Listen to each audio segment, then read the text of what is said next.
Hi friends, welcome to our channel. ఈరోజు నేను 2026లో హాలీవుడ్లో రిలీజ్ అయినటువంటి ఒక మంచి క్రైమ్ ఇన్వెస్టిగేషన్ మిస్టరీ మూవీ స్టోరీని ఎక్స్ప్లెయిన్ చేయబోతున్నాను. అదే ఎనోలా హోమ్స్ 3. ఆల్రెడీ ఈ మూవీ ఫ్రాంచైజీలో వచ్చినటువంటి పార్ట్ 1 మరియు పార్ట్ 2 మూవీస్ను కూడా ఎక్స్ప్లెనేషన్ చేయడం జరిగింది. ఆ వీడియోస్ లింక్స్ని కూడా ఈ వీడియో డిస్క్రిప్షన్లో మరియు కామెంట్స్లో ఇస్తాను, చూసేయండి. ఆ 2 పార్ట్స్ లాగానే ఈ పార్ట్ 3 మూవీ కూడా చాలా ఇంట్రెస్టింగ్గా ఉంటుంది. సో స్కిప్ చేయకుండా చివరి వరకు చూడండి. Now let's start our video.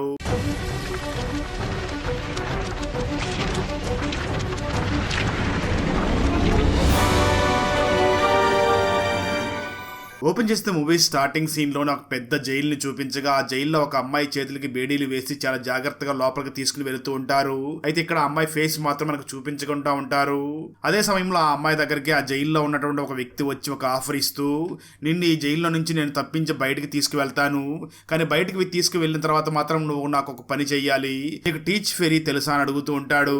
దానికి ఆ అమ్మాయి మాత్రం నాకు తెలియదు అని సమాధానం చెప్పడంతో ఇక్కడే కట్ చేస్తే 1 సంవత్సరం తర్వాత జరుగుతున్నటువంటి స్టోరీని చూపించడం జరుగుతుంది. మాల్టా అనే ఒక పెద్ద దీవిని చూపించగా, ఆ దీవిలో ఒక మ్యారేజ్ జరగబోతూ ఉండడంతో ఆ మ్యారేజ్ హాల్ దగ్గరకు వచ్చినటువంటి అందరూ కూడా పెళ్లి కూతురు కోసం వెయిట్ చేస్తూ ఉంటారు. అదే సమయంలో పెళ్లి కొడుకు కూడా చాలా ఇంట్రెస్ట్ తో పెళ్లి కూతురు కోసం అక్కడ వెయిట్ చేస్తూ ఉంటాడు. కానీ పెళ్లి కూతురు మాత్రం అక్కడికి అప్పటికీ రాకుండా ఉంటుంది. మరో పక్క ఇక్కడ ఆ పెళ్లి కూతురు ఎవరు అని చూపించగా, ఈ మూవీలో హీరోయిన్ అయినటువంటి ఎనోలా హోమ్స్ అయి ఉంటుంది. తను రూమ్ లో కూర్చొని మనకి పెళ్లి అయిపోతుంది. పెళ్లి అయిన తర్వాత చాలా విషయాలు మారిపోతాయని ఆలోచిస్తూ, పెళ్లి తర్వాత మన పేరు కూడా మారిపోతుందేమో, ఇప్పటి వరకు ఎనోలా హోమ్స్ లో ఉన్నటువంటి ఈ పేరు పెళ్లైన తర్వాత టీచ్ ఫెరీ లాగా మారిపోతుందా అని ఆలోచిస్తూ, ఏదైతే ఇదైంది అని వెంటనే పెళ్లి చేసుకోవడం కోసం అక్కడి నుంచి బయటకు వస్తుంది. బయటకు వచ్చి చూస్తే అక్కడ ఎటువంటి కారు లేకపోవడంతో వెంటనే అక్కడ ఉన్నటువంటి గుర్రపు బండి మీద మ్యారేజ్ జరుగుతున్నటువంటి ప్లేస్ దగ్గరికి వెళ్లడం కోసం బయలుదేరుతుంది. అలా ఎనోలా గుర్రపు బండి మీద వెళుతూ ఉండగా వాళ్ళని ఒక కారు ఫాలో అవుతూ ఉంటుంది. అది గమనించినటువంటి గుర్రపు బండిని తోలుతున్న వ్యక్తి వెంటనే ఎనోలాని చూసి, ఎవరో మనల్ని ఫాలో అవుతున్నారు, మీరు కొంచెం గట్టిగా పట్టుకోండి, నేను ఇంకా స్పీడ్ గా డ్రైవ్ చేస్తాను అని చెప్పి స్పీడ్ గా డ్రైవ్ చేస్తూ ఉంటాడు. దాంతో ఎనోలా వెంటనే తన దగ్గర ఉన్నటువంటి గన్ని తీసుకుని తనను ఫాలో అవుతున్నటువంటి ఆ కారు గురి పెట్టగా, ఇక్కడ రివీల్ అయ్యేది ఏమిటి అంటే, ఆ కారులో తనని ఫాలో అవుతున్నది మరి ఎవరో కాదు, తన అన్నయ్య అయినటువంటి షెర్లా హోమ్స్ ఫ్రెండ్ అయినటువంటి వాట్సన్ ఫాలో అవుతూ ఉంటాడు. సరిగ్గా అదే సమయంలో గుర్రపు బండి కూడా స్కిడ్ అవటంతో అందులో ఉన్నటువంటి ఇద్దరు కూడా కింద పడిపోతారు. అప్పుడు ఎనోలా హోమ్స్ వెంటనే అక్కడికి వెళ్లి ఆ వాట్సన్ ని చూసి, ఎందుకు మమ్మల్ని ఫాలో అవుతున్నావు అని అడుగుతూ ఉండడంతో వాట్సన్ వెంటనే ఎనోలాని చూసి, 2 రోజుల నుంచి మీ అన్నయ్య కనిపించడం లేదు, అందుకే ఈ విషయం చెప్పడం కోసం నిన్ను ఫాలో అయ్యి వస్తున్నాను అంటూ ఉంటాడు. దాంతో ఎనోలా తన పెళ్లి గురించి గాని పెళ్లి కొడుకు గురించి గాని ఆలోచించకుండా కేవలం తన అన్నయ్య గురించి ఆలోచించడం మొదలు పెడుతుంది. ఇక్కడే మనకు ఆ ఎనోలా హోమ్స్ మరియు తన అన్నయ్య అయినటువంటి షెర్లా హోమ్స్ ఏ విధంగా పనిచేసే వాళ్ళు ఆ విషయాలన్నింటినీ కూడా గుర్తు చేసుకుంటూ ఉంటుంది. నిజానికి ఎనోలా వారంలో 5 రోజులు తన అన్నయ్య అయినటువంటి షెర్లా హోమ్స్ తో కలిసి కేసులను డిటెక్టివ్ చేస్తూ ఉంటుంది. అలా చాలా కేసుల్ని అన్నా చెల్లెలు ఇద్దరు కూడా సాల్వ్ చేసి ఉంటారు. వారంలో 5 రోజులు తన అన్నయ్యతో వర్క్ చేస్తూ మిగిలిన 2 రోజులు మాత్రం టీచ్ ఫెరీతో సమయాన్ని గడుపుతూ ఉంటుంది. ఒకరోజు ఈ టీచ్ ఫెరీ నేను నిన్ను ప్రేమిస్తున్నాను అని ఎనోలా దగ్గర ప్రపోజ్ చేస్తాడు. దానికి ఆ ఎనోలా కూడా ఒప్పుకుంటుంది. అయితే ఈ విషయాన్ని తన ఫ్రెండ్స్ దగ్గర అందరి దగ్గర చెప్తూ ఉంటుంది. కానీ తన అన్నయ్య అయినటువంటి షెర్లా హోమ్స్ దగ్గర మాత్రం ఆ విషయాన్ని చెప్పకుండా దాచిపెట్టి ఉంటుంది. ఒకరోజు ఎనోలా డైరెక్ట్ గా తన అన్నయ్య అయినటువంటి షెర్లా హోమ్స్ దగ్గరికి వెళ్లి మాట్లాడుతూ, టీచ్ ఫెరీ అనే వ్యక్తి నన్ను పెళ్లి చేసుకుంటా అని ప్రపోజ్ చేశాడు, నేను కూడా దానికి ఒప్పుకున్నాను అంటూ ఉంటుంది. ఆ మాట్లాడినటువంటి షెర్లా హోమ్స్ ఏమీ మాట్లాడకుండా సైలెంట్ గా తన పని తను చేసుకుంటూ కొద్దిసేపటి తర్వాత వెంటనే ఆ ఎనోలాను చూసి, కంగ్రాచులేషన్, పెళ్లి మాల్టా దీవుల్లోనే జరుగుతుంది కదా అని అంటాడు. ఆ మాటలు విన్నటువంటి ఎనోలా హోమ్స్, నా పెళ్లి ఎక్కడ జరగబోతుందో అన్న విషయం ఇంతవరకు డిస్కస్ చేయలేదు, అలాంటిది మా అన్నయ్యకి ఎలా తెలుసు అని ఆశ్చర్యపోతూ ఉంటుంది. ఆ తర్వాత ఎనోలా హోమ్స్ వెంటనే తను ప్రేమించినటువంటి టీచ్ ఫెర్రీ వాళ్ళ మదర్ ని కలవడానికి వెళ్ళగా, వాళ్ళ మదర్ వెంటనే ఎనోలా హోమ్స్ ని చూసి, పెళ్లికి నీ తరపు నుంచి ఎంతమంది వస్తారని అడుగుతూ ఉంటుంది. దానికి ఎనోలా హోమ్స్ సమాధానం చెప్తూ, నా తరపు నుంచి పెద్దగా ఎవరో రారు, నా ఫ్రెండ్స్ మరియు చుట్టుపక్కల వాళ్ళు మాత్రమే వస్తారు, మా అమ్మ మాత్రం ఒక బాంబ్ బ్లాస్ట్ విషయంలో అనుమానాస్పదంగా తనని అరెస్ట్ చేసి జైల్లో పెట్టి ఉన్నారు, ఇక మిగిలింది మా అన్నయ్య మాత్రం పెళ్లి సమయానికి వచ్చి కొద్దిసేపు ఉండి వెళ్లిపోతాడు అని అంటూ ఉంటుంది. ఆ మాటలో ఉన్నటువంటి టీచ్ ఫెర్రీ మదర్ చాలా మౌనంగా ఉన్న సమయంలో ఎనోలా హోమ్స్ వెంటనే టీచ్ ఫెర్రీ మదర్ ని చూసి, మేడం మీరెందుకు ఆ మాల్టా దీవుల్లోనే పెళ్లి చేయాలనుకుంటున్నారు అని అడుగుతుంది. దానికి ఆ టీచ్ ఫెర్రీ మదర్ సమాధానం చెప్తూ, నేను నా హస్బెండ్ ఇద్దరం కూడా అక్కడే ప్రేమించి పెళ్లి చేసుకున్నాం, మా హస్బెండ్ మిలిటరీలో దేశ దేశం కోసం చాలా కష్టపడి పని చేశాడు. అలాగే అదే దీవిలోనే మా హస్బెండ్ కూడా చనిపోయాడు. అలా డ్యూటీ చేస్తున్న సమయంలోనే మా హస్బెండ్ ఆ దీవిలోనే చనిపోయాడు. అందుకే మా కొడుకు పెళ్లి కూడా అక్కడే చేయాలనుకుంటున్నాం. దాని ద్వారా నా భర్త ఆత్మ కూడా కొంచెం శాంతిస్తుంది అని నేను ఆశపడుతున్నాను. నీకు ఇష్టం లేకపోతే చెప్పు, వేరే ప్లేస్కి మారుస్తాను అంటూ ఉంటుంది. అయితే ఎనోలా హోమ్స్ మాత్రం అలాంటిది ఏమీ లేదు, మీ ఇష్టం వచ్చినట్లుగానే చెయ్యండి అని అంటూ ఉంటుంది. అప్పుడే ఎనోలా హోమ్స్ నాకే ఇప్పుడు మాల్టాలో పెళ్లి జరగబోతుందని తెలిసింది, కానీ మా అన్నయ్యకి ఎలా తెలిసి ఉంటుంది? ఈ మాల్టా దేవి గురించి మాట్లాడినప్పుడు మా అన్నయ్య ఫేస్ ఎందుకో కొంచెం టెన్షన్ లో ఉన్నట్లుగా ఉంది అని ఆ విషయాలన్నీ కూడా గుర్తు చేసుకుని ఆలోచిస్తూ ఉంటుంది. అప్పుడే ఎనోలా హోమ్స్ మరియు తన అన్నయ్య చిన్నతనంలో ఉన్నప్పుడు ఆ మాల్టా దేవి గురించి వాళ్ళ అమ్మ చెప్పినటువంటి మాటల్ని గుర్తు చేసుకుంటుంది. ఎనోలా మదర్ మాట్లాడుతూ, ఈ మాల్టా దీవుల్లో చాలా తక్కువ మంది జీవిస్తూ ఉండేవాళ్ళు. ఈ మాల్టా దీవిని కైవసం చేసుకోవడం కోసం చాలా మంది ప్రయత్నాలు చేస్తూ ఉండేవాళ్ళు. కానీ వారిలో ముఖ్యంగా 1914లో బ్రిటిష్ వాళ్ళు దీన్ని కైవసం చేసుకోవడం కోసం చాలా ప్రయత్నాలు చేస్తూ కొంతమంది ఆఫీసర్స్ ని కూడా ఇక్కడ నియమించారు. వారిలో ముఖ్యుడు చార్లెస్ ఫెర్రీ అని చెప్పి ఉంటుంది. ఈ విషయాలన్నింటినీ కూడా ఎనోలా హోమ్స్ గుర్తు చేసుకుంటుంది. ఇక్కడ రివీల్ అయ్యేది ఏమిటి అంటే, ఎనోలా హోమ్స్ ప్రేమిస్తున్నటువంటి టీచ్ ఫెర్రీ వాళ్ళ ఫాదర్ ఈ చార్లెస్ ఫెర్రీ అని తెలుస్తుంది. కట్ చేస్తే ఇక్కడ ఎనోలా హోమ్స్ బ్రదర్ అయినటువంటి ఆ షెర్లా హోమ్స్ కనిపించకుండా పోయినటువంటి ముందు రోజు ఏం జరిగిందో చూపించడం జరుగుతుంది. నిజానికి పెళ్లికి ముందు ఆ మాల్టా ఐలాండ్ లో ఒక పెద్ద పార్టీ జరుగుతూ ఉంటుంది. ఆ పార్టీకి టీచ్ ఫెర్రీ ఫ్యామిలీకి సంబంధించినటువంటి చాలా మంది వచ్చి ఉంటారు. కానీ ఎనోలా హోమ్స్ తరపున మాత్రం ఎనోలా హోమ్స్ మరియు తన బ్రదర్ అయినటువంటి షెర్లా హోమ్స్ మాత్రమే అక్కడికి వచ్చి ఉంటారు. ఆ పార్టీకి చాలా పెద్ద వాళ్ళు అంటే గవర్నర్లు మరియు జనరల్స్ అందరూ కూడా అక్కడికి వచ్చి ఉంటారు. వారిలో ఒక వ్యక్తి మాట్లాడుతూ ఈ టీచ్ ఫెర్రీ వాళ్ళ ఫ్యామిలీ గురించి చాలా పెద్దగా పొగుడుతూ ఎనోలా హోమ్స్ ఫ్యామిలీ గురించి మాత్రం కొంచెం వెటకారంగా మాట్లాడుతూ ఉంటాడు. ఆ మాటలను విన్నటువంటి ఎనోలా హోమ్స్ కొంచెం సీరియస్ అవుతూ ఉంటుంది. కానీ తన పక్కనే భోజనం చేస్తున్నటువంటి షెర్లా హోమ్స్ మాత్రం అవేమీ పట్టించుకోకుండా పైన ఉన్నటువంటి ఒక వ్యక్తిని మాత్రం చాలా దీర్ఘంగా పరిశీలిస్తూ ఉంటాడు. ఆ వ్యక్తి మరి ఎవరో కాదు, మనకు మూవీ స్టార్టింగ్ లో జైల్లోకి ఒక లేడీ వచ్చినప్పుడు తన దగ్గరికి వెళ్ళి ఒక ఆఫర్ ఇచ్చాడు కదా, అదే నీకు టీచ్ ఫెర్రీ తెలుసు అని అడిగాడు కదా, ఆ వ్యక్తి అక్కడ ఉంటాడు. ఆ వ్యక్తిని షెర్లా హోమ్స్ ఫాలో అవుతూ అక్కడి నుంచి వెళ్ళిపోతాడు. అయితే ఎనోలా హోమ్స్ మాత్రం తన అన్నయ్య వెనకాల వెళ్లకుండా ఈ ఫంక్షన్ తన కోసమే జరుగుతూ ఉండడంతో తను అక్కడి నుంచి వెళ్ళలేని పరిస్థితుల్లో ఉండి ఉంటుంది. ఆ పార్టీ అయిన తర్వాత ఎనోలా హోమ్స్ వెంటనే తన బ్రదర్ అయినటువంటి షెర్లా హోమ్స్ దగ్గరికి వెళ్ళి మాట్లాడుతూ, నువ్వు పార్టీకి వచ్చిన తర్వాత కూడా ఎందుకు కేసు గురించి ఆలోచిస్తూ ఉంటావని అంటూ ఉంటుంది. అప్పుడే ఆ షెర్లా హోమ్స్ వెంటనే ఎనోలా హోమ్స్ ని చూసి, ఇప్పుడు నువ్వు ఇంత అర్జెంట్ గా పెళ్లి చేసుకోవడం అవసరమా? పెళ్లి తర్వాత అన్ని కూడా మారిపోతాయి, నీ డిటెక్టివ్ లైఫ్ కూడా మాయమైపోతుంది అని అంటూ ఉంటాడు. అలా ఇద్దరి మధ్య చిన్న వాగ్వాదం జరుగుతూ ఉంటుంది. అదే ఎనోలా హోమ్స్ చివరిసారిగా తన అన్నయ్యనటువంటి షెర్లా హోమ్స్ ని చూసి ఉండి ఉంటుంది. ఈ విషయానంతా కూడా ఎనోలా హోమ్స్ గుర్తు చేసుకుంటుంది. స్టోరీ ప్రజెంట్ వస్తుంది. ఆ తర్వాత ఎనోలా హోమ్స్ వెంటనే తన బ్రదర్ అయినటువంటి షెర్లా హోమ్స్ ఇంటి దగ్గరికి వెళ్ళి అక్కడంతా కూడా పరిశీలిస్తూ ఉండగా ఇల్లు మొత్తం నీట్గానే ఉంటుంది, కానీ కొన్ని వస్తువులు మాత్రం కింద పడిపోయి ఉంటాయి. దాంతో ఎనోలా హోమ్స్ వెంటనే చాలా నీట్గా పరిశీలిస్తూ ఉంటుంది. ఆ తర్వాత ఎనోలా హోమ్స్ వెంటనే అక్కడ ఉన్నటువంటి అద్దాన్ని పరిశీలిస్తూ ఉండగా అక్కడే ఉన్నటువంటి షెర్లా హోమ్స్ ఫ్రెండ్ అయినటువంటి వాట్సన్ వెంటనే ఎనోలాని చూసి, ఆ అద్దం మీద ఏమీ రాయలేదు కదా, కేవలం డాట్స్ మాత్రమే ఉన్నాయి, ఎందుకు అంతసేపు చూస్తున్నావు అని అడుగుతూ ఉంటాడు. అయితే ఎనోలా హోమ్స్ మాత్రం ఆ డాట్స్ అన్నిటిని కలుపుకొని ఒక పదాన్ని డీకోడ్ చేస్తుంది. ఆ పదం ఏమిటి అంటే కోస్ట్. దాంతో కోస్ట్ అంటే ఏమిటి అని ఎనోలా బాగా ఆలోచించి, కోస్ట్ అంటే ఆఫ్ఘనిస్తాన్ లో ఉన్నటువంటి ఒక ప్రదేశం అని తెలుసుకుంటుంది. దాంతో ఎనోలా హోమ్స్ వెంటనే నా బ్రదర్ అయినటువంటి షెర్లా హోమ్స్ కి మరియు ఆఫ్ఘనిస్తాన్ కి మధ్య సంబంధం ఏముంది అని ఆలోచిస్తూ ఉంటుంది. తర్వాత ఎనోలా ఇంకా తన బ్రదర్ రూమ్ లో వెతుకుతూ ఉన్న సమయంలో ఒక చిరిగిపోయి ఉన్నటువంటి కాటన్ పీస్ ఒకటి దొరుకుతుంది.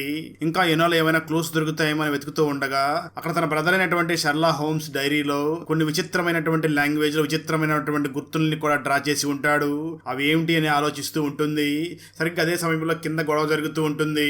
నిజానికి పెళ్లి చూడడం కోసం వచ్చిన వాళ్ళందరూ కూడా అక్కడ పెళ్లి జరగకపోవడంతో గొడవ చేసి వెళ్ళిపోతూ ఉంటారు. దాంతో ఎనోలా వెంటనే పైనుంచి కిందకు వస్తూ ఉండగా అక్కడ టీచ్ ఫెర్రీ కూడా ఉంటాడు. ఎనోలా టీచ్ ఫెర్రీకి జరిగిందంతా చెప్పడం కోసం ప్రశాంతంగా కిందకి దిగుతూ ఉంటుంది. అప్పుడే ఇంతకుముందు ఎనోలా హోమ్స్ వాళ్ళ బ్రదర్ అయినటువంటి షెర్లా హోమ్స్ ఇంతకుముందు ఒక వ్యక్తిని ఫాలో అయ్యాడు కదా, ఆ వ్యక్తి కూడా అక్కడ ఉండడంతో తనని ఎనోలా ఫాలో అవుతూ వెళ్తుంది. ఎనోలా తనని ఫాలో అవుతూ ఉండడం చూసినటువంటి ఆ వ్యక్తి అక్కడి నుంచి పారిపోతూ ఉంటాడు. ఎనోలా కూడా ఆ వ్యక్తి వెనకాల పరిగెడుతూ ఉంటుంది. అయితే కొంత దూరం వెళ్ళిన తర్వాత అడ్డంగా గోడ ఉండడంతో ఆ వ్యక్తి ఎటువైపు వెళ్ళలేక అక్కడ ఆగిపోయి ఉంటాడు. ఎనోలా వెంటనే తనను పట్టుకుని మాట్లాడడం కోసం తన దగ్గరికి వెళ్ళబోతూ ఉండగా ఇంతలో ఆ వ్యక్తిని ఎవరో షూట్ చేసేస్తారు. దాంతో ఆ వ్యక్తి చనిపోయే ముందు ఎనోలాను చూసి రాత్ అని చెప్పి అక్కడికక్కడ చనిపోతాడు. దాంతో ఎనోలా కూడా ఇక్కడే ఉంటే సమస్య అవుతుంది అని చెప్పి అక్కడి నుంచి వెళుతూ ఉంటుంది. అంటే ఇప్పుడు ఎనోలా దగ్గర కేవలం 3 క్లూస్ మాత్రమే దొరికి ఉంటాయి. అవేమిటి అంటే ఆఫ్ఘనిస్తాన్ లో ఉన్నటువంటి కోస్ట్ అనే ప్రాంతం, రెండోది చిరిగిపోయినటువంటి ఆ కాటన్ క్లాత్, మూడవది రాత్, ఆ 3 క్లూస్ గురించి కూడా బాగా ఆలోచిస్తూ అసలు వీటికి మా అన్నయ్యకి ఏమిటి సంబంధం అని ఆలోచిస్తూ ఉంటుంది. అలా ఇనోలా తన అన్నయ్య రూమ్ మొత్తం కూడా వెతుకుతూ ఉన్న సమయంలో డోర్ దగ్గరికి ఎవరో వచ్చి తనను చూస్తున్నట్లుగా తనకు అనిపించడంతో దాంతో వేగంగా డోర్ దగ్గరికి వెళ్లి అక్కడ నిలబడి ఉన్నటువంటి వ్యక్తి ముక్కు మీద కొడుతుంది. ఇక ట్విస్ట్ ఏమిటి అంటే ఆ వ్యక్తి మరి ఎవరో కాదు, ఈ ఎనోలా ప్రేమించినటువంటి టీచ్ ఫెర్రీ అక్కడికి వచ్చి ఉంటాడు. దాంతో తను చాలా కోపంగా ఈ ఎనోలాను చూసి మాట్లాడుతూ పెళ్లి చేసుకునేటటువంటి ప్లేస్ దగ్గరికి రాలేదు, అసలు ఎందుకు రాలేదు అని అడుగుతూ ఉంటాడు. దానికి ఎనోలా వెంటనే మా అన్నయ్య కనిపించకుండా పోయాడు, అన్నయ్యని వెతకడం కోసమే ఇటు వచ్చాను అని చెప్తూ ఉంటుంది. అయినప్పటికీ ఆ టీచ్ ఫెర్రీ చాలా కోపంగా ఎనోలాను చూసి మీ అన్నయ్య కనిపించకుండా పోతే నువ్వు ఎలాగో మీ అన్నయ్యని కనిపెట్టేస్తావు కదా అని అంటూ ఉంటాడు. ఇక్కడ ఎనోలాకి ఇంతకుముందు తను టీచ్ ఫెర్రీతో ప్రేమలో ఉన్న సమయంలో టీచ్ ఫెర్రీ చెప్పినటువంటి ఒక మాట గుర్తుకొస్తుంది. టీచ్ ఫెర్రీ మరియు ఎనోలా హోమ్స్ ఇద్దరు కూడా ప్రేమలో ఉన్నప్పుడు వాళ్ళు ఇంతకుముందు ఒకసారి ఆ మాల్టా ఐలాండ్ దగ్గరికి వెళ్లి ఉంటారు. అక్కడ వాళ్ళిద్దరూ కూడా మాట్లాడుకుంటూ ఉన్న సమయంలో టీచ్ ఫెర్రీ ఎనోలాని ఒక గృహ దగ్గరికి తీసుకుని వెళ్లి ఈ గృహలో చాలా బంగారం ఉంది అని చెప్పి మా నాన్న చిన్నప్పుడు మాతో చాలా సార్లు చెప్పేవాడు అని అంటూ ఉంటాడు. ఆ మాటలన్నింటినీ కూడా ఎనోలా గుర్తు చేసుకుంటూ ఇంతకీ అసలు మా అన్నయ్యని ఎందుకు కిడ్నాప్ చేసి ఉంటారు, కిడ్నాప్ చేసిన వాళ్ళు ఇంకా మా అన్నయ్యని ప్రాణాలతో ఉంచారా లేదా అంటూ చాలా బాధపడుతూ ఉంటుంది. వచ్చేస్తే ఇక్కడ మనకు ఆ ఎనోలా హోమ్స్ బ్రదర్ అయినటువంటి షర్లా హోమ్స్ ని చూపించడం జరుగుతుంది. తనని ఒక సీక్రెట్ ప్లేస్ లో కాళ్ళు చేతులు కట్టేసి బంధించి ఉంటారు. మరో పక్క మాత్రం ఎనోలా తన బ్రదర్ కోసం వెతుకుతూ ఒక బీచ్ లో పడుకుని ఉన్న సమయంలో దూరంగా ఒక ఇల్లు తగలబడుతూ తనకు కనిపిస్తుంది. దాంతో ఎనోలా వెంటనే చాలా వేగంగా అక్కడికి వెళ్ళగా ఆ ఇల్లు మరి ఎవరిదో కాదు, టీచ్ ఫెర్రీది అయి ఉంటుంది. అక్కడ టీచ్ ఫెర్రీ కూడా ఉండడంతో ఎనోలా వెంటనే వెళ్లి టీచ్ ఫెర్రీని కాపాడి బయటకు తీసుకురాగా తను వెంటనే అమ్మ అమ్మ అంటూ గట్టిగా అరుస్తూ ఉంటాడు. అయితే ఆ ఇంటి డోర్స్ ఆల్రెడీ పగిలి ఉండడంతో ఎనోలా వెంటనే ఆ టీచ్ ఫెర్రీని చూసి ఈ ఇంటి డోర్స్ నువ్వు పగలగొట్టావా అని అడుగుతుంది. దానికి ఆ టీచ్ ఫెర్రీ లేదు, నేనేమి డోర్స్ ని పగలగొట్టలేదు అని చెప్పడంతో ఎనోలా వెంటనే ఆ టీచ్ ఫెర్రీని చూసి మాట్లాడుతూ మీ అమ్మగారిని ఎవరో ఇక్కడికి వచ్చి కిడ్నాప్ చేసి తీసుకుని వెళ్లిపోయారు, వెళ్లే ముందు ఈ ఇంటికి మంటలంటించి వెళ్ళినట్లుగా ఉన్నారు అని చెప్తూ ఉంటుంది. దానికి ఆ టీచ్ ఫెర్రీ వెంటనే ఎనోలాని చూసి మీ అన్నయ్యని మరియు మా అమ్మని ఎందుకు కిడ్నాప్ చేసి ఉంటారు, వీళ్ళిద్దరిని ఒకరే కిడ్నాప్ చేసి ఉంటారా అని అంటూ ఉంటాడు.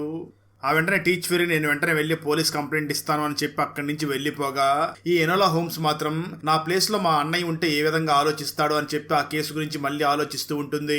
అప్పుడే ఎనోలాకి అసలు ఇంటి డోర్స్ ని పగలగొట్టి ఇంటిని ఎందుకు తగలబెట్టారు, ఖచ్చితంగా ఆ వచ్చిన వ్యక్తి ఇంట్లో ఏదో వెతికి ఉంటాడు, ఆ వెతికిన వస్తువు తనకు దొరక్కపోవడంతో తనకు దొరకంది ఏది కూడా వేరే వాళ్ళకి దొరకకూడదు అని ఇల్లు తగలబెట్టినట్లుగా ఉన్నాడు అని తను వెంటనే ఇంటి లోపలికి వెళ్లి వెతుకుతూ ఉంటుంది.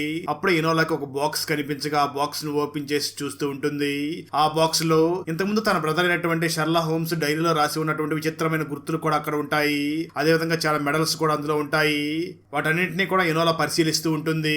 అదే సమయంలో కిటికీలో నుంచి ఎవరో ఒక వ్యక్తి ఎనోలానే చూస్తూ ఉండడంతో ఎనోలా వెంటనే ఆ వ్యక్తి దగ్గరికి వెళ్లి తనని కొడుతూ ఎవరు నువ్వు, మా అన్నయ్య మిస్ అవడానికి అలాగే టీచ్ ఫెర్రీ వాళ్ళ మదర్ మిస్ అవడానికి నువ్వేనా కారణం, వాళ్ళిద్దరిని నువ్వే కిడ్నాప్ చేసావా అంటూ తనని కొట్టి మరీ అడుగుతూ ఉంటుంది. దానికి ఆ వ్యక్తి వెంటనే ఎలోనాల్ని చూసి మాట్లాడుతూ మేడం నేను ఈ దీవి కోసం పోరాడే వ్యక్తిని, బ్రిటిష్ వాళ్ళు వాళ్ళ సొంత ప్రయోజనాల కోసం ఈ మాల్టా దీవిలో ఉన్నటువంటి చాలా మంది ప్రజల్ని బలిచ్చారు, మా కుటుంబ సభ్యుల్ని కూడా వాళ్ళు బలిచ్చారు, నేను వాళ్ళ మీద పగ తీర్చుకోవడం కోసం తిరిగి మళ్ళీ ఈ మాల్టా దీవిని తిరిగి సొంతం చేసుకోవడం కోసం ఇక్కడ పోరాడుతున్నాను అని చెప్తూ ఉంటాడు. అప్పుడు ఎనోలా వెంటనే ఆ వ్యక్తిని చూసి ఇంతకీ రాత్ అంటే ఎవరు అని అడుగుతుంది. దానికి ఆ వ్యక్తి సమాధానం చెప్తూ రాత్ అనేది ఒక లేడీ పేరు మేడం, తను చాలా డేంజర్ అయిన పర్సన్ అని చెప్తూ ఉంటాడు. సరిగ్గా అదే సమయంలో అక్కడ పోలీసులు వస్తూ ఉండడంతో ఆ వ్యక్తి వెంటనే ఎలోనాని చూసి మేడం దీని గురించి నీకు ఇంకా ఎక్కువ విషయాల తర్వాత కలిసినప్పుడు చెప్తాను అని చెప్పి తను అక్కడి నుంచి పారిపోతాడు. సరిగ్గా అదే సమయంలో పోలీసులు అక్కడికి వచ్చి ఎనోలాని అరెస్ట్ చేసి స్టేషన్ కి తీసుకుని వెళ్లి అసలు నీకు ఎవరో కూడా కంప్లైంట్ ఇవ్వలేదు కదా, నువ్వు అనవసరంగా ఎందుకు ఈ కేసులో ఇన్వాల్వ్ అయ్యి ఈ కేసుని సాల్వ్ చేసే ప్రయత్నం చేస్తున్నావు అని అంటూ ఉంటారు. సరిగ్గా అదే సమయంలో టీచ్ ఫెర్రీ అక్కడ గవర్నర్ ని తీసుకురావడంతో గవర్నర్ వెంటనే ఆ పోలీసుల్ని చూసి వీళ్ళు బ్రిటిష్ వాళ్ళు, వీళ్ళే స్టేషన్ కి తీసుకుని వస్తావా అంటూ వాళ్ళని తిడుతూ ఉంటాడు. ఆ తర్వాత గవర్నర్ టీచ్ ఫెర్రీ మరియు ఎనోలా వెంటనే అక్కడి నుంచి వెళ్లిపోతారు. ఆ తర్వాత ఎనోలా వెంటనే టీచ్ ఫెర్రీని చూసి మీ అమ్మగారి రూమ్ లో ఒక బాక్స్ దొరికింది, దానిలో చాలా మెడల్స్ ఉన్నాయి, అవి ఎవరివి అని అడుగుతూ ఉంటుంది. దానికి టీచ్ ఫెర్రీ సమాధానం చెప్తూ అవన్నీ కూడా మా నాన్నగారికి వచ్చినటువంటి మెడల్స్ అని చెప్తూ ఉంటాడు. అలా వాళ్ళిద్దరూ కూడా మాట్లాడుతూ ఉన్న సమయంలో వాళ్ళని ఒక లేడీ అబ్జర్వ్ చేస్తూ ఉంటుంది. ఎలోనా వెంటనే ఆ లేడీని చూడగా ఆ లేడీ మరి ఎవరో కాదు, ఎలోనా అన్నయ్య వాళ్ళ ఇంట్లో ఒక క్లాత్ పీస్ దొరికింది కదా, సేమ్ అలాంటి డ్రెస్ ని ఆ మహిళ వేసుకుని ఉండడంతో ఎలోనా వెంటనే ఆ అమ్మాయిని ఫాలో అవుతుంది. ఆ అమ్మాయి కూడా ఎలోనా చూసి అక్కడి నుంచి పారిపోయే ప్రయత్నం చేస్తూ ఉండగా ఇలోనా వెంటనే ఆ అమ్మాయి వెనకాల పడుతుంది. సరిగ్గా అదే సమయంలో ఆ పారిపోతున్న అమ్మాయిని గుర్తు తెలియని వ్యక్తి ఎవరో షూట్ చేసేస్తారు. అది చూసినటువంటి ఇలోనా ఇంతకు ముందు నా కళ్ళ ముందే ఒక వ్యక్తిని చంపేశారు, ఇప్పుడు ఈ అమ్మాయిని కూడా షూట్ చేసేశారు అని చాలా కంగారు పడుతూ ఆ అమ్మాయి దగ్గరికి బయలుదేరి వెళ్తుంది. అయితే ఆ అమ్మాయి చనిపోతూ ఇలోనాని చూసి వాళ్ళు నిన్ను కూడా వదిలిపెట్టరు, నిన్ను కూడా చంపేస్తారు అని చెప్పి చనిపోతుంది. ఆ మాటలు విన్నటువంటి ఇలోనా మా అన్నయ్యని రాత్రి ఆ అమ్మాయి కిడ్నాప్ చేసింది, ఆ అమ్మాయి ఎందుకు నన్ను కూడా చంపేస్తుంది, ఆ అమ్మాయి నన్ను కూడా చంపేస్తుందని ఇప్పుడు చనిపోయినటువంటి అమ్మాయి అంటుంది. అసలు నాకు మా అన్నయ్యకి కామన్ గా ఉన్న శత్రువు ఎవరు అని ఎలోనా ఆలోచించడం మొదలు పెడుతుంది. ఇక్కడే మనకు ఒక విషయాన్ని రివీల్ చేస్తారు. ఇంతకుముందు ఎలోనా మరియు షెర్లా హోమ్స్ ఇద్దరు కూడా ఒక కేసును సాల్వ్ చేసి ఈ రాత్రి ఆ అమ్మాయిని పోలీసులకు పట్టించి జైలుకి వెళ్లేలాగా చేసి ఉండి ఉంటారు. సరిగ్గా అదే సమయంలో రాత్ అక్కడికి వచ్చి ఎలోనాతో చాలా తీవ్రంగా ఫైట్ చేస్తూ ఉంటుంది. అలా వాళ్ళిద్దరూ కూడా చాలా తీవ్రంగా ఫైట్ చేస్తూ ఉండగా ఇంతలో అక్కడికి ఒక లేడీ గన్ను తీసుకుని వచ్చి అక్కడ ఫైరింగ్ చేయడంతో ఆ రాత్రి వెంటనే అక్కడ ఒక బాంబు పేల్చి తను అక్కడి నుంచి పారిపోతుంది. ఎలోనా వెంటనే ఇక్కడ షూట్ చేసినటువంటి ఆ మహిళ ఎవరు అని తన వైపు చూడగా ట్విస్ట్ ఏమిటి అంటే ఆ మహిళ మరెవరో కాదు, ఎలోనా మదర్ అక్కడికి వచ్చి ఉంటుంది. ఎలోనా వెంటనే తన మదర్ దగ్గరికి వెళ్ళి నువ్వు ఇక్కడికి ఎలా వచ్చావు అని అడుగుతూ ఉంటుంది.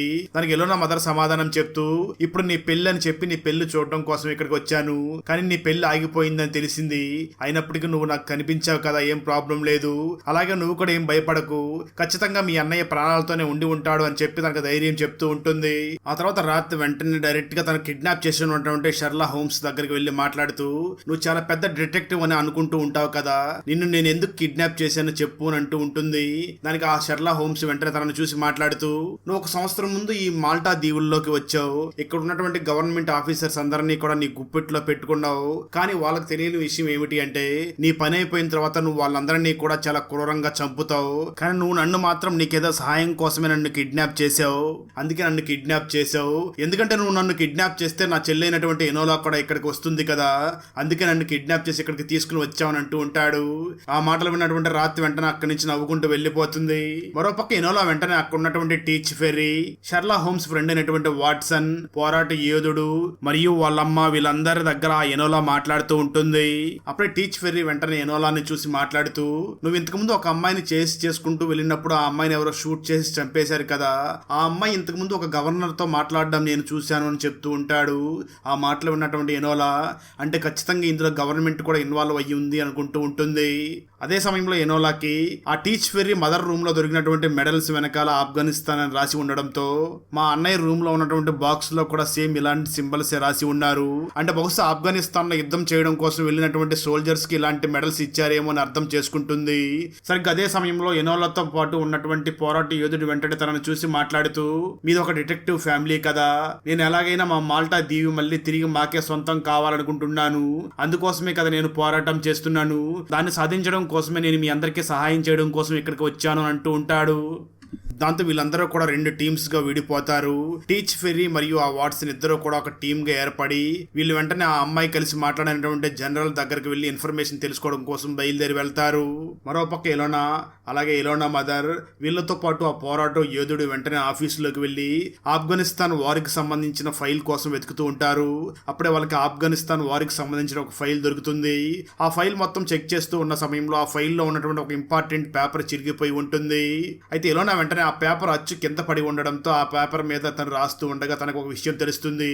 అదేమిటి అంటే మెడల్స్ వచ్చి ఉన్నటువంటి బ్రిటిష్ సోల్జర్స్ అందరూ కూడా ఆఫ్ఘనిస్తాన్ కి యుద్ధం కోసం వెళ్ళలేదని, అక్కడ బంగారం దొంగతనం చేయడం కోసం వెళ్ళారని తెలుస్తుంది. అయితే వీళ్ళ బంగారం దొంగతనం చేయడం కోసం వెళ్ళినప్పుడు ఈ మాల్టా దీవులో నుంచి కొంతమందిని కూడా తీసుకుని వెళ్లారని, బంగారం తీసుకువచ్చే సమయంలో ఈ మాల్టా దీవికి సంబంధించిన వాళ్ళు చాలా చనిపోయారని, అయినప్పటికీ వాళ్ళు మాత్రం బంగారాన్ని తీసుకురాకుండా బంగారాన్ని తీసుకురావడం కోసం వెళ్ళినటువంటి బ్రిటిష్ ఆఫీసర్స్ ఆ బంగారం మొత్తం కూడా తినేశారన్న విషయం తెలుస్తుంది. దాంతో ఇదే విషయాన్ని తీసుకుని వెళ్లి ఆ టీచ్ ఫైరీకి చెప్పడంతో టీచ్ ఫైరీ వెంటనే జనరల్ ని చూసి జరిగిందంతా తను అడుగుతాడు. దాంతో జనరల్ జరిగిందంతా వీళ్ళకి తెలిసిపోయినట్లుగా ఉంది అని అసలు ఏం జరిగిందో చెప్పడం మొదలు పెడతాడు. తను వెంటనే ఆ టీచ్ ఫెరీని చూసి అసలు ఈ బంగారం మొత్తం కూడా దొంగిలించడం కోసం ముఖ్య నాయకత్వం వహించింది ఎవరో తెలుసా, మీ నానే అని చెప్పి ఆ టీచ్ ఫెరీని చూసి మాట్లాడుతూ నిజానికి ఇదంతా కూడా మా చేతుల్లో ఏమీ లేదు, అప్పుడు బ్రిటిష్ గవర్నమెంట్ వాళ్ళు మమ్మల్ని చాలా ఫోర్స్ చేశారు, ఎందుకంటే బ్రిటిష్ గవర్నమెంట్ దగ్గర అప్పుడు డబ్బులు లేవు, చాలా ఆర్థిక ఇబ్బందులు ఉండడంతో బలవంతంగా మమ్మల్ని ఆఫ్ఘనిస్తాన్కి పంపించి అక్కడ బంగారాన్ని దొంగిలించి తీసుకురామని చెప్పారు. ఆ సమయంలోని ఈ మాల్టా దీవుల నుంచి చాలా మందిని కూడా అక్కడికి తీసుకుని వెళ్ళాం. కానీ ఆ బంగారాన్ని తీసుకుని వచ్చే సమయంలో మాత్రం ఆ బంగారాన్ని తిరిగి మేము గవర్నమెంట్ కి ఇవ్వాలనిపించలేదు. అప్పుడే మీ ఫాదర్ ఒక ప్లాన్ చేసి బంగారం మొత్తం కూడా సముద్రంలో పడిపోయింది అని చెప్పి గవర్నమెంట్ ని నమ్మించే ప్రయత్నం చేశాం. కానీ వాళ్ళు మాత్రం నమ్మలేదు. అప్పుడు చేసేది ఏమి లేక ఇదంతా కూడా మాల్టా దీవి ప్రజల వల్లే జరిగింది అని చెప్పి నింద మొత్తం వాళ్ళ మీదకి తోసేశాం. అదేవిధంగా చాలా మందిని కూడా అరెస్ట్ చేశామని చెప్తూ ఉంటాడు. ఆ మాటలు విన్నటువంటి ఎనోలా చాలా కోప్పడుతూ వెంటనే జనరల్ ని చూసి, మీరు ఆ బంగారం దొంగతనం చేయడం తప్పు, ఒకవేళ ఆ బంగారాన్ని దొంగతనం చేసిన ఆ బంగారం ఆఫ్ఘనిస్తాన్ కి సంబంధించింది కాబట్టి తిరిగి వాళ్ళకే ఇచ్చేయాలి అంటూ ఇంతకీ ఆ బంగారం ఎక్కడ ఉంది అని అడుగుతూ ఉంటుంది. కానీ ఆ జనరల్ మాత్రం నిజం చెప్తున్నాను, ఈ టీచ్ ఫెర్రీ వాళ్ళ ఫాదర్ ఆ బంగారాన్ని ఎక్కడ దాచిపెట్టాడో నాకు కూడా తెలియదు అని అంటూ ఉంటాడు. అప్పుడు ఎనోలాకి ఇంతకు ముందు ఆ టీచ్ ఫెర్రీ చెప్పినటువంటి స్టోరీ గుర్తుకొస్తుంది. అంటే టీచ్ ఫెర్రీ చిన్నతనంలో ఉన్న సమయంలో తన ఫాదర్ ఒక గృహలో బంగారం ఉంది అని చెప్పి ఉంటాడు కదా. ఆ విషయాన్ని టీచ్ ఫెర్రీ ఎనోలాకి చెప్పి ఉంటాడు. ఇదంతా కూడా ఎనోలా గుర్తు చేసుకుని ఖచ్చితంగా నిజంగానే ఆ గృహలో బంగారం ఉందేమో అనుకుంటుంది. నిజానికి ఈ బంగారాన్ని ఆఫ్ఘనిస్తాన్ నుంచి 4 వ్యక్తులు తీసుకుని వచ్చి ఉంటారు. వారిలో ఒకరు జనరల్, ఇంకొకరు గవర్నర్, మూడోది ఈ మూవీ యొక్క స్టార్టింగ్ లో ఒక వ్యక్తి జైల్లోకి వచ్చినటువంటి లేడీ దగ్గరికి వెళ్లి మాట్లాడాడు కదా ఆ వ్యక్తి. అలాగే 4వది ఈ టీచ్ ఫెర్రీ వాళ్ళ ఫాదర్ అయి ఉంటాడు. ఇక్కడ మనకు మూవీ స్టార్టింగ్ లో జైల్లోకి వెళ్ళినటువంటి ఆ లేడీ ఎవరు అనేది రివీల్ చేస్తారు. ఆ లేడీ మరి ఎవరో కాదు, రాత్రి అక్కడ జైల్లోకి వెళ్లి ఉంటుంది. అది కూడా ఇంతకు ముందు పాత కేసుల్లో ఇలోనా మరియు తన బ్రదర్ అయినటువంటి షర్లానే తన జైలుకి వెళ్లేలాగా చేసి ఉంటారు. అలా తను జైలుకి వెళ్ళిన సమయంలో ఆ జైల్లోనే ఉన్నటువంటి ఆ వ్యక్తి వచ్చి రాత్రి దగ్గర మాట్లాడుతూ వాళ్ళు తీసుకొచ్చినటువంటి బంగారాన్ని ఎక్కడ దాచిపెట్టున్నామని, ఆ బంగారాన్ని నువ్వే కనిపెట్టాలి అని చెప్పి ఉంటాడు. అందుకే ఆ లేడీని జైలు నుంచి తప్పించి ఉండడంతో రాత్రి వెంటనే బయటకు వచ్చి ఆ బంగారం కోసం వెతుకుతూ ఉండి ఉంటుంది. కానీ తను బయటకు వచ్చి ఎంత వెతికినా ఆ బంగారం ఎక్కడ ఉందో తనకు తెలిసి ఉండదు. దాంతో ఖచ్చితంగా ఇలాంటి విషయాలను డిటెక్టివ్స్ మాత్రమే ఛేదించగలరు అని ఎవరు మంచి డిటెక్టివ్స్ ఉన్నారో తెలుసుకునే ప్రయత్నం చేస్తుంది. అప్పుడే ఆ రాత్రికి ఎనోలా మరియు తన బ్రదర్ అయినటువంటి షర్లా హోమ్స్ గురించి తెలిసి ఉంటుంది. దాంతో ఆ రాత్రి వెంటనే వీళ్ళిద్దరి ద్వారానే ఆ బంగారం ఎక్కడ ఉందో కనిపెట్టాలని డిసైడ్ చేసుకుని ఉండి ఉంటుంది. దాంతో ఇప్పుడు ప్లాన్ మొత్తం అర్థం చేసుకున్నటువంటి ఎనోలా వెంటనే తనతో పాటు వాట్సన్ ని తీసుకుని ఆ గృహ దగ్గరికి వెళ్లి వాట్సన్ కి గన్నిచ్చి నువ్వు బయటే ఉండు అని చెప్పి తన లోపలికి వెళ్లిపోతుంది. ఎందుకంటే ఆ రాత్ ఖచ్చితంగా బంగారాన్ని వెతుక్కుంటూ ఈ గృహ దగ్గరికి వచ్చే అవకాశం ఉంది. దానికన్నా ముందు మనమే లోపలికి వెళ్ళాలి అని చెప్పి ఎనోలా లోపలికి వెళ్లిపోయి ఉంటుంది. అలా గృహ లోపలికి వెళ్ళినటువంటి ఎలోనా బంగారం కోసం వెతుకుతూ ఉన్న సమయంలో బావి లోపలికి ఒక చైన్ వేసి ఉంటారు. దాన్ని చూసినటువంటి ఎనోలా వెంటనే ఆ చైన్ ని పైకి లాగడంతో చైన్ తో పాటు ఒక బాక్స్ పైకి వస్తుంది. దాంతో ఎనోలా వెంటనే ఆ బాక్స్ ను ఓపెన్ చేయగా దానిలో చాలా బంగారం ఉంటుంది. అయితే అలాంటి బాక్సులు చాలా ఎక్కువ ఉండడంతో వాటన్నిటిని కూడా ఎనోలా బయటకి తీస్తుంది. అప్పుడే ఎనోలాకి ఖచ్చితంగా రాత్ ఇప్పటికీ ఇక్కడికి వచ్చేసి ఉండవచ్చు అనుకుంటూనే డౌట్ గా బయటకు రాగా నిజంగానే ఆ రాత్ బయటకు వచ్చి ఆ వాట్సన్ ని బందీ చేసి ఉంటుంది. దాంతో ఎనీలా మనం దొరికిపోయామని అనుకుంటూ ఉంటుంది. సరిగ్గా అదే సమయంలో అక్కడికి టీచ్ ఫెర్రీ మరియు ఆ పోరాట యోధుడు వెంటనే పోలీసులను అక్కడికి తీసుకుని వచ్చేస్తారు. దాంతో ఎనోలా వెంటనే ఆ రాత్రిని చూసి నాకు తెలుసు నువ్వు ఖచ్చితంగా ఇక్కడికి వస్తావని ముందే గ్రహించాను, అందుకే నేను మాత్రమే మొదటగా ఇక్కడికి వచ్చి వాళ్ళని తర్వాత రమ్మని చెప్పాను, నువ్వు ఇక్కడి నుంచి తప్పించుకోలేవు అని అంటూ ఉంటుంది. అయితే రాత్రి వెంటనే తనతో పాటు తెచ్చుకున్నటువంటి బాంబులు వేసి అక్కడి నుంచి వెళ్ళిపోతుంది. అలా అక్కడి నుంచి తప్పించుకున్నటువంటి రాత్రి వెంటనే గుర్రం మీద అక్కడి నుంచి చాలా వేగంగా పారిపోతూ ఉండగా ఎనోలా వెంటనే తనని చేజింగ్ చేసుకుంటూ వెళుతుంది. అయితే ఆ రాత ఎనోలాతో ఫైట్ చేస్తూ అక్కడి నుంచి చాలా వేగంగా గృహలోకి వెళ్ళిపోతుంది. నిజానికి ఆ గృహలోనే ఎలోనా బ్రదర్ని అలాగే టీచ్ ఫెర్రీ మదర్ని కూడా అక్కడ కిడ్నాప్ చేసి ఉంటుంది. ఎనోలా వెంటనే ఆ గృహ లోపలికి వెళ్ళి తన అన్నయ్య కట్లు విడిపించబోతూ ఉండగా తను వెంటనే ఎలోనాని చూసి ముందు మీ అత్తగారి కట్లు విడిపించు అని అంటూ ఉంటాడు. దాంతో ఎనోలా వెంటనే వెళ్ళి తన అత్తగారి కట్లు విడిపించేస్తుంది. మరోపక్క రాత్రి వెంటనే గన్ను తీసుకొచ్చి వెళ్ళి మీద ఫైరింగ్ చేయబోతూ ఉండగా ఎనోలా వెంటనే తన దగ్గరికి వెళ్ళి తనతో చాలా తీవ్రంగా ఫైట్ చేస్తూ ఉండగా మరోపక్క టీచ్ ఫెర్రీ మదర్ వెంటనే వెళ్ళి ఆ షర్లా హోమ్స్ కట్లను కూడా విడిపించేస్తుంది. దాంతో షర్లా హోమ్స్ చాలా వేగంగా వెళ్ళి రాత్రి చాలా తీవ్రంగా కొట్టి తనని దాంతో ఆ షర్లా హోమ్స్ చాలా వేగంగా రాత్రి దగ్గరికి వెళ్ళి రాత్రిని చాలా తీవ్రంగా కొట్టి తనని చంపబోతూ ఉంటాడు. అదే సమయంలో ఎనోలా అక్కడికి వచ్చి వాళ్ళ అన్నయ్యని ఆపి ఇలా చేయకు, ఆవేశంలో ఇలాంటి పనులు చెయ్యొద్దు అని చెప్పి వాళ్ళ అన్నయ్యని ఆపుతూ ఉంటుంది. సరిగ్గా అదే సమయంలో పోలీసులు అక్కడికి వచ్చి ఆ రాత్రిని అరెస్ట్ చేసి తీసుకుని వెళ్ళిపోతారు. ఆ తర్వాత వీళ్ళ దొరికినటువంటి బంగారం మొత్తం కూడా ఆఫ్ఘనిస్తాన్కి పంపించేస్తారు. అదేవిధంగా ఈ బంగారాన్ని దొంగిలించారని అరెస్ట్ చేసినటువంటి ఆ మాల్టా దీవి ప్రజలందరినీ కూడా వదిలేస్తారు. అయితే నిజంగా ఆ బంగారాన్ని దొంగిలించినటువంటి జనరల్, గవర్నర్ వీళ్ళందరినీ కూడా జైల్లో వేస్తారు. ఆ తర్వాత ప్రభుత్వం ఈ మాల్టా దీవి ప్రాంతం మొత్తానికి కూడా స్వతంత్రం ప్రకటిస్తుంది. దాంతో ఆ పోరాట యోధుడు చాలా ఆనందపడుతూ ఉండగా మరోపక్క షర్లా వెంటనే ఎనోలాకి మరియు తను ప్రేమించినటువంటి టీచ్ వెర్రీ ఇద్దరికి కూడా పెళ్లి చేస్తాడు. అలా ఈ కథ సుఖాంతం అవుతుంది. అక్కడతో ఈ మూవీ ముగుస్తుంది. ఫ్రెండ్స్, వీడియో నచ్చినట్లయితే లైక్ చేసి ఒక చిన్న కామెంట్ చేస్తే మాకు నెక్స్ట్ వీడియో చేయడానికి ఎంకరేజింగ్ గా ఉంటుంది. అలాగే ఛానల్ ని సబ్స్క్రైబ్ చేసి పక్కనే ఉన్న బెల్ ఐకాన్ ని క్లిక్ చేసి సపోర్ట్ చేయండి. Thanks for watching.